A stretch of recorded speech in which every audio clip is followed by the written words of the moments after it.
नमस्कार, मैं एस्ट्रोलॉजर रजत सिंघल आपका एक बार फिर स्वागत करता हूं अपने शेयर मार्केट सेशन में, जहां हम बात करने वाले हैं कि आने वाले हफ्ते में आपको शेयर मार्केट में ट्रेडिंग करने के दौरान, चाहे वो ट्रेडिंग आपकी जॉबिंग है, डे टू डे ट्रेडिंग है या फिर वो आपकी लॉन्ग टर्म इन्वेस्टमेंट है, आप डीमैट अकाउंट खुलवा चुके हैं या नया डीमैट अकाउंट खुलवाना है, आपको किन किन बातों का ध्यान रखना है, कौन से दाव लगाने हैं और किन पोजीशन से आपको बचना है, वो सारा हम इस वीडियो में डिटेल में एनालिसिस करेंगे कि आपकी हॉरोस्कोप क्या कहती है और इस हफ्ते जो भी प्लैनेटरी पोजीशन है, जो भी पंचांग है, वो आपके लिए किस हद तक फेवरेबल है। सबसे पहले मैं आपको बता देता हूं कि इस दौरान जो कि हमारा ट्रेडिंग सेशन 29 अगस्त को मंडे को स्टार्ट होएगा और 2 सितंबर फ्राइडे तक चलेगा, इसके दौरान जो प्लैनेटरी पोजीशन है वो कैसी रहेगी।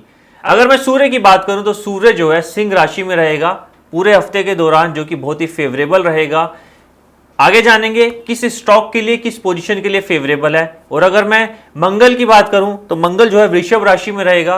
और अगर मैं मरकरी को देखूं, मरकरी जो है थ्रू आउट द वीक वर्गो यानी कि कन्या राशि में रहेगा, उसकी खुद की राशि है, ये भी एक अच्छी फेवरेबल कंडीशन है। अगर मैं गुरु की बात करूं, गुरु भी अपनी ही राशि मीन राशि में रहेगा, पाइसेस में। और अगर मैं वीनस की बात करूं तो वीनस 31 अगस्त तक तो कैंसर यानी कि कर्क राशि में रहेगा, 31 अगस्त के बाद लियो राशि में उसका ट्रांजिट हो जाएगा।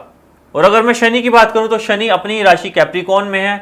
केतु जो है तुला राशि में रहेगा और राहु जो है एरिस राशि में रहेगा। तो ये तो रही ग्रह की पोजीशन की कौन सा ग्रह किस राशि में है और उसका इफेक्ट जान लेते हैं आने वाले सेशन में आपको उसका क्या इफेक्ट मिलेगा। तो चलिए अब जान लेते हैं कि 29 अगस्त से लेकर 2 सितंबर तक जो ट्रेडिंग सेशन है हमारे पास, इसमें 31 अगस्त को मार्केट ऑफ रहेगी गणेश चतुर्थी के उपलक्ष्य में। तो जो हमारे पास बाकी के 4 सेशन है, उस 4 सेशन में आपको किन किन चीजों का ध्यान रखना है। अगर मैं ओवरऑल मार्केट की बात करूं तो ये वीक मार्केट के हिसाब से नेगेटिव हो सकता है। निफ्टी की बात कर ले चाहे सेंसेक्स की बात कर ले, मैं इस हफ्ते को पॉजिटिव नहीं देखता, यहां पर थोड़ा सा डाउनफॉल मिल सकता है इस हफ्ते के कंपैरेटिवली। अगर मैं कहूं तो अगले हफ्ते की जो क्लोजिंग होगी यहां से समवेयर 200 पॉइंट्स तक आपको डाउन मिल सकती है।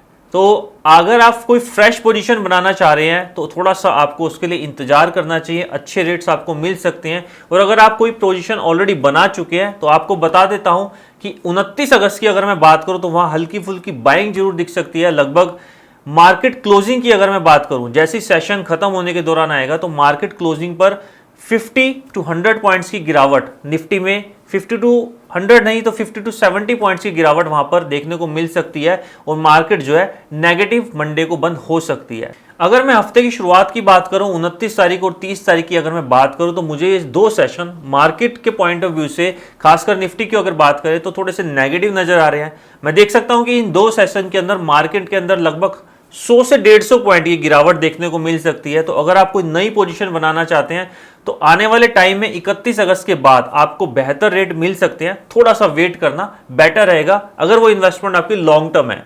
अगर आप जॉबर है, डे टू डे ट्रेडिंग कर रहे हैं तो वहां पर आप मंडे को कोई शॉर्ट पोजीशन ले सकते हैं। मार्केट के अंदर निफ्टी के अंदर खासकर आप शॉर्ट पोजीशन ले सकते हैं, वो आपको 50 to 100 पॉइंट्स का प्रॉफिट दे जाएगी। अगर मैं 29 और 30 तारीख की बात करूं तो चंद्रमा और बुध की युति हो रही है और इसके साथ में वो मंगल से 120 डिग्री के गैप पर हैं और जुपिटर के जस्ट अपोजिट हैं। तो ये जो सिचुएशंस है मार्केट के लिए बहुत ज्यादा फेवरेबल नहीं है, क्योंकि आपको मंगल और बुध की युति है, वहां पर थोड़ा सा इम्बैलेंस मिल सकता है। मार्केट अपने आप को बैलेंस करने की कोशिश करेगी, जिसके दौरान आपको शुरू के 2 सेशन में 31 अगस्त तक, अगस्त मंथ के दौरान मार्केट के अंदर, निफ्टी के अंदर 100 to 150 पॉइंट्स की गिरावट देखने को मिल सकती है।